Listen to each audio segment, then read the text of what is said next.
سبيل الدموع سبيل مريح تنهد يا صاحي كي تستريح۔ حضرت عمر رضی اللہ تعالیٰ عنہ ایمان لانے سے پہلے بھی تھے۔ وہ کہا جاتا ہے کہ اگر یہ ایمان نہ لاتے تو لوگ سمجھتے کہ خیالی انسان تھے، کہ جب اللہ کا ذکر کیا جائے تو جو ایمان والے ہوں گے وہ ڈر جائیں گے، کیونکہ اس زمین پر کوئی بھی اگر چل رہا ہے تو اللہ کے وجہ سے۔ آج کے ہمارے اس خطاب کا عنوان اور موضوع ہے ایمان عمر رضی اللہ تعالیٰ عنہ۔ سیدنا عمر رضی اللہ تعالیٰ عنہ کی وفات کا دن گزرا، تو ہم چاہتے ہیں کہ اس دن کی نسبت سے آج آپ کی زندگی کے حوالے سے کچھ باتیں آپ کے گوش گزار کریں۔ حضرت عمر رضی اللہ تعالیٰ عنہ آپ کی شخصیت کو اجاگر کوئی چیز کرتی ہے تو وہ آپ کے ایمان کی طاقت، آپ کے ایمان کی پختگی۔ ایمان کا معاملہ یہ تھا آپ کا کہ رہتی دنیا تک آپ کے ایمان کی مثال دیتی رہے۔ اس قدر پختہ ایمان والے تھے کہ وہ قرآن اور حدیث، قرآن اور رسول اللہ صلی اللہ علیہ وسلم کی باتوں کے خلاف کوئی چیز پسند نہیں فرماتے تھے۔ اور یہی سب سے بڑا ایمان ہے کہ بندہ قرآن کو نافذ کرے، احادیث کو پڑھے اور اس کو نافذ کرے۔ دنیا میں بہت سارے قبائل ہیں، برادریاں ہیں، وہ برادریوں کے درمیان بہت ساری روایات ہیں، بہت سارے رسوم ہیں، وہ ان کو تو اپلائی کر لیتی، لیکن جب بات قرآن کو اپلائی کرنے کی آتی تو لوگ سوچتے ہیں۔ یہ حضرت عمر رضی اللہ تعالیٰ عنہ ہے، عرب کے ان قبیلوں سے آتے ہیں جن قبیلوں کی آج آپ روایت دیکھیں گے تو حیرت زدہ رہ جائے گا۔ تو اب تو بہت زمانہ ماڈرن ہو گیا، تو عرب بھی بہت ماڈرن ہو گئے، وہ ماڈرن صرف کپڑوں کی بنیاد پر ہوئے۔ آج بھی ان کے قبائل میں جو روایات ہیں اور رسوم ہیں وہ پائی جاتی، جو روایتی ڈانس ان کے یہاں موجود ہے وہ آج بھی کرتے ہیں۔ یعنی روایات کے اتنے زیادہ خوگر ہیں کہ ایسا کوئی قبیلہ اور ایسا کوئی خاندان کہیں آپ کو نہیں ملے۔ تو آپ سوچیں کہ اتنا ماڈرن ایرا ہے، اس کے باوجود بھی وہ اپنی روایات کو نہیں چھوڑ رہے کپڑے کے علاوہ۔ تو سوچیے حضرت عمر کے دور میں حضرت عمر کا کیا معاملہ رہا ہوگا، وہ اپنے روایات کے کتنے خوگر ہو، عرب اپنی روایت کے کتنے خوگر ہو گئے، ان کی رسومات ہوں گی۔ اس کے باوجود جب آپ ایمان لاتے ہیں ساری روایتوں کو پیچھے چھوڑ دیتے اور کہتے ہیں کہ ایمان آ گیا، اسلام آ گیا، تو اسلام آنے کے بعد جتنی بھی پیچھے چیزیں چھوٹ گئی اب وہ ختم کر دی جائے گی۔ اگر اسلام نے حکم دیا ہے تو وہ کیا جائے گا، اور اگر اسلام نے اس کے بارے میں نہیں کہا ہے اور وہ کوئی چیز بری نہیں ہے تو کوئی مسئلہ نہیں، لیکن اگر منع کیا ہے تو بالکل اس سے رکنا ہوگا، چاہے وہ کوئی بھی رسوم و روایت ہو اور چاہے وہ ہزاروں سال سے چلتی ہو۔ لیکن اب قرآن کے آگے کوئی چیز نہیں چلے۔ یہ ایمان عمر رضی اللہ تعالیٰ عنہ ہے جو انسان کو حیرت زدہ کر دیتا ہے۔ لوگوں نے تو یہاں تک کہا کہ یہ شخصیت اگر ایمان نہ لاتی، یہ پابندی اور یہ روایات کا فوگر ہونا حضرت عمر کے دل میں ایمان لانے سے پہلے بھی تھے۔ اس قدر پابند حضرت عمر رضی اللہ تعالیٰ عنہ ایمان لانے سے پہلے بھی تھے۔ وہ کہا جاتا ہے کہ اگر یہ ایمان نہ لاتے تو لوگ سمجھتے کہ خیالی انسان تھے، کوئی اتنا بھی پابند ہوگا، اپنی روایتوں کا اتنا فوگر ہوگا۔ لیکن اسلام نے آپ کو نور بخشا تو نور ایسا دیا کہ پوری دنیا آپ کو یاد رکھتی۔ لوگ تاریخ پڑھتے ہیں، بڑے بڑے قائد اور بڑے بڑے منسٹر آپ کی تاریخ کو پڑھتے ہیں اور حیرت زدہ رہ جاتے ہیں کہ ایسی بھی کوئی شخصیت انسانوں کے درمیان تھی جنہوں نے قرآن مجید کو اپلائی کیا، اور وہ قرآن مجید کو بتا دیا کہ یہ کسی مذہب کی کتاب نہیں ہے بلکہ یہ پوری انسانیت کے لیے کتاب، اسے کسی مذہب سے نہ جوڑے، بلکہ اس کتاب کے اندر جو قوانین بتائے گئے ہیں معاشرت کے، وہ جو معاشرہ اس کو اپلائی کرے گا وہ خوشحال ہو جائے۔ یہ چیز بتائی آپ۔ حضرت عمر رضی اللہ تعالیٰ عنہ کی زندگی بہت عظیم ہے۔ میں کچھ گوشے آپ کے سامنے بیان کروں گا جس سے بتایا جائے گا کہ حضرت عمر رضی اللہ تعالیٰ عنہ کس قدر پختہ ایمان رکھتے تھے اللہ کی ذات پر۔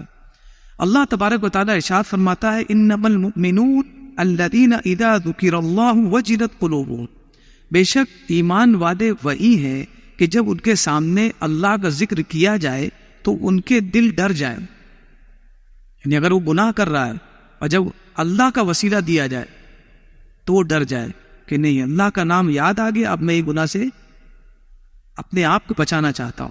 یہ ایمان والا ہے۔ اب اگر کوئی اللہ کا نام سننے کے بعد، اس کو یاد کرنے کے بعد بھی اگر گناہ کرتا ہے تو آپ سوچئے کہ وہ کہاں کھڑا ہے اس آیت مبارکہ کے ضمن میں۔ جو آیت کریمہ ہے کہتی ہے کہ جب اللہ کا ذکر کیا جائے تو جو ایمان والے ہوں گے وہ ڈر جائیں گے اللہ کے ذکر کے بعد۔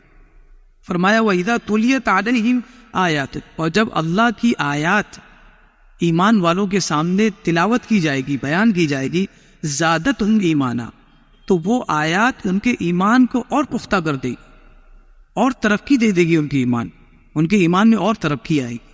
وَعَلَىٰ رَبِّهِمْ يَتَوَكَّلُونَ، اور وہ اپنے رب پر بھروسہ رکھنے والے ہوں۔ یہ ایمان والوں کی 3 صفات ہیں۔ سب سے پہلی، اللہ کا ذکر ہوگا تو ان کے دل ڈر جائے گا، گناہوں سے دور ہو جائے گا، یہ ڈرنا ہے۔ اور دوسری چیز فرمایا کہ جب تلاوت کی جائے گی آیات قرآنیہ کی تو ان کا ایمان اور زیادہ ہو جائے گا اور ترقی پذیر ہو جائے گا۔ اور تیسرا یہ کہ چاہے دنیا یہاں سے وہاں ہو جائے لیکن یہ اللہ کا بھروسہ کبھی نہیں چھوڑے، کہ انہیں اس سے پتہ ہے کہ دنیا ہمارا سہارا بننے کا بہانہ کر سکتی ہے لیکن وقت آنے پر ہمیں چھوڑ دے گی۔ صرف ایک ہی ذات ہے جس پر ہم توکل کر سکتے ہیں اور آنکھ بند کر کے توکل کر سکتے ہیں، وہ ہمارا رب ہے۔ اس آیت کے ضمن میں آپ دیکھیے یہ ایمان کا کرائیٹیریا اور معیار کہاں ملتا ہے۔ تو اگر آپ تاریخ پڑھیں گے، سیر پڑھیں گے، سیرتوں کو، تو آپ کو ملے گا حضرت عمر رضی اللہ تعالیٰ عنہ کی زندگی میں۔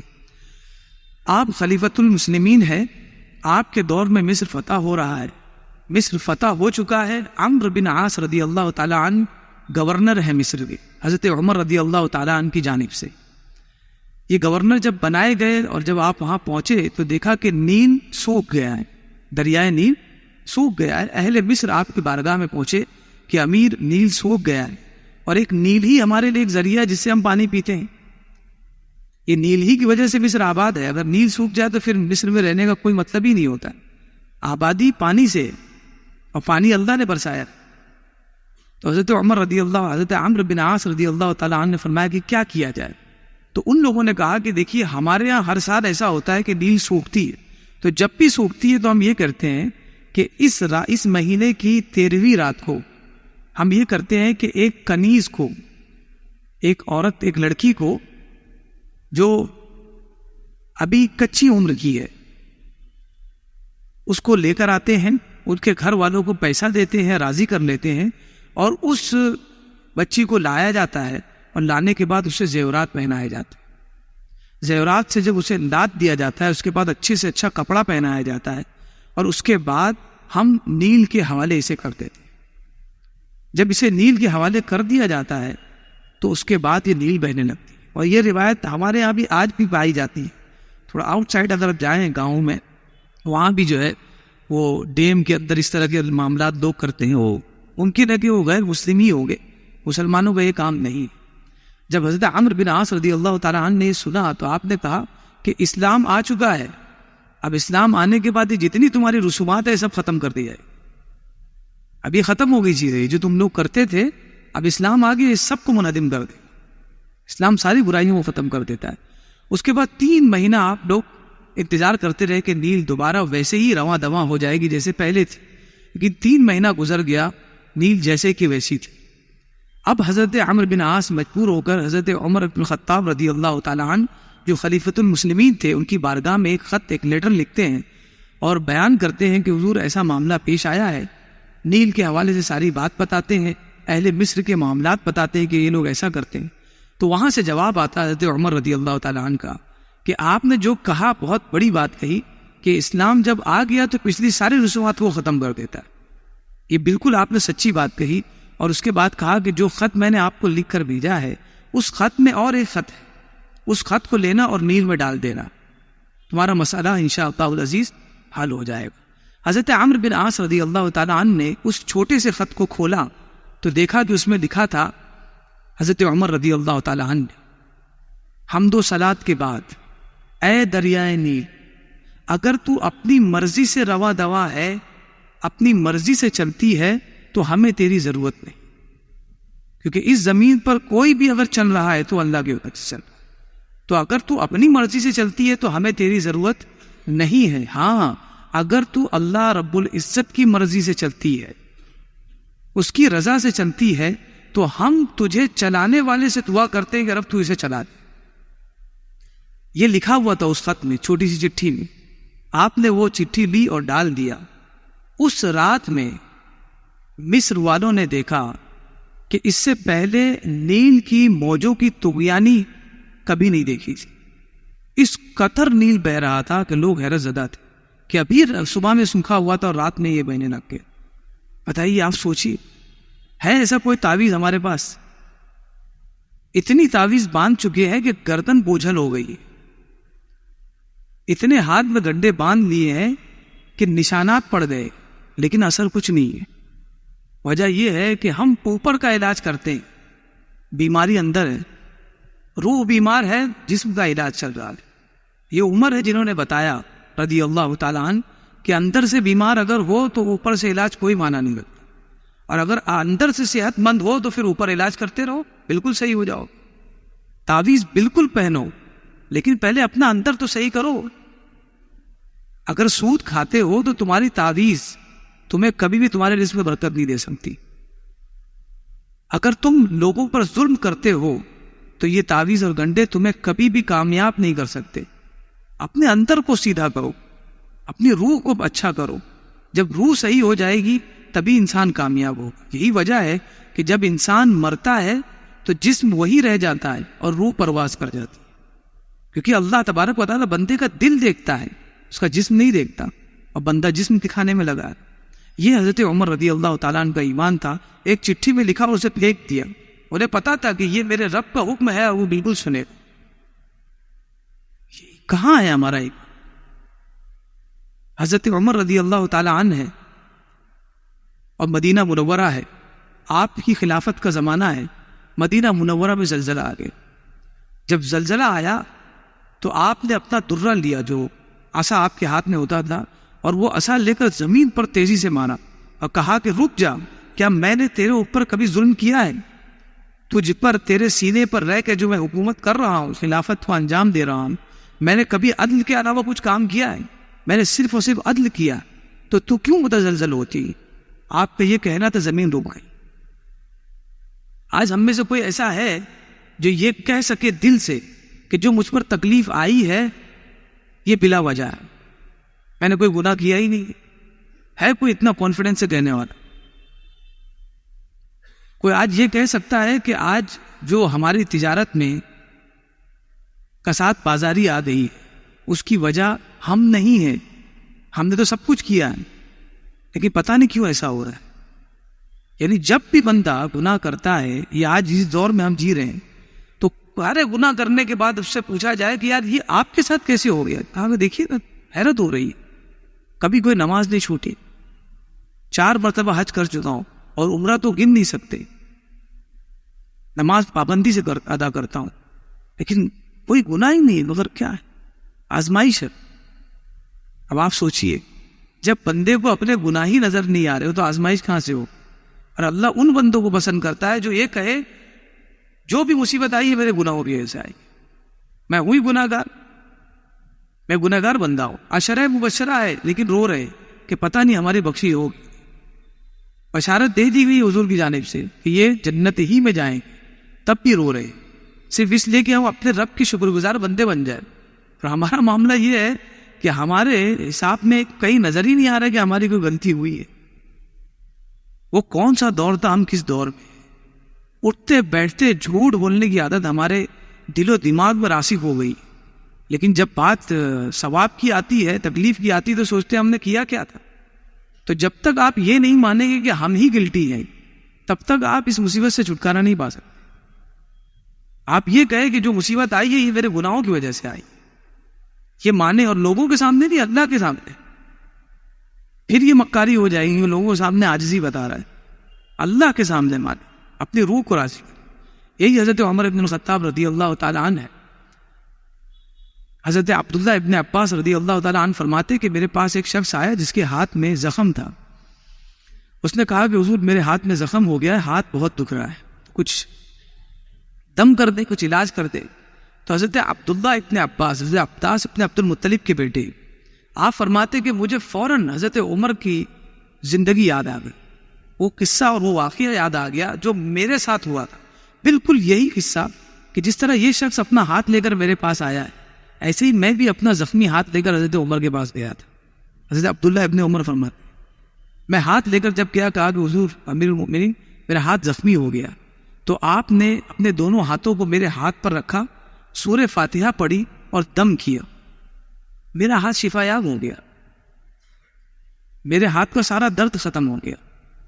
یہ آپ نے یاد کیا اور فوراً آپ کے سامنے جو مریض کھڑا تھا اس کے ہاتھ پر اپنے ہاتھ رکھا, سورہ فاتحہ پڑھی اور دم کیا, وہ مریض کا مرض ختم نہیں ہوا, وہ شفا یاب نہیں ہوا. آپ نے فوراً کہا, اسی وقت کہا کہ سورہ فاتحہ آج بھی وہی ہے جو حضرت عمر کے دور میں تھی, لیکن ہاتھ وہ نہیں ہے جو عمر کا تھا, پڑھنے والا عمر نہیں. اب آپ سوچئے عبداللہ ابن عباس کتنی بڑی شخصیت ہے, خانوادہ رسالت سے تعلق رکھتے ہیں, لیکن وہ کہہ رہے ہیں کتنا دور ہے ان کا دور حضرت عمر سے. وہ کہہ رہے ہیں کہ میں تو ان کے دور میں تھا, صحابی ہیں, اور وہ کہہ رہے ہیں کہ وہ عمر تھے, ہم کیا, اور ہمارا نام عمر ہے, محمد عمر ہمارا نام ہے, اور یہ نام سے ہی جیت, ایسا نام رکھ لیا ہے سامنے والا سوچ نہیں سکتا ہے. ضروری اس امر کی ہے ہمارے نزدیک کہ ہم اپنے آپ کو سدھاریں. نام کوئی بھی ہو, لیکن اب جا کر آپ دیکھیں چائنا میں عجیب و غریب نام ہے مسلمانوں, آپ سمجھ نہیں پائیں گے, لیکن ایمان تو ہے. تو نام کبھی اس نام نے نہیں چینج کیا, جو نام رکھنا رکھے, آپ جس زبان میں رکھنا رکھو. آپ حضرت ابو بکر صدیق کا نام وہی تھا جو ایمان لانے سے پہلے تھا, عمر کا نام ایمان لانے سے پہلے عمر ہی تھا, نام کبھی چینج نہیں ہوا, بندہ چینج ہو گیا. ہاں وہ نام جو بتوں کے نام پر ہو, کفریہ نام ہو, شرکیہ نام ہو, اسے چینج کیا گیا. لیکن ہمارا معاملہ یہ ہے, نام رکھنے کے لیے جتنے جتن کیے جاتے ہیں شاید ہی کسی امام نے دیکھا ہو.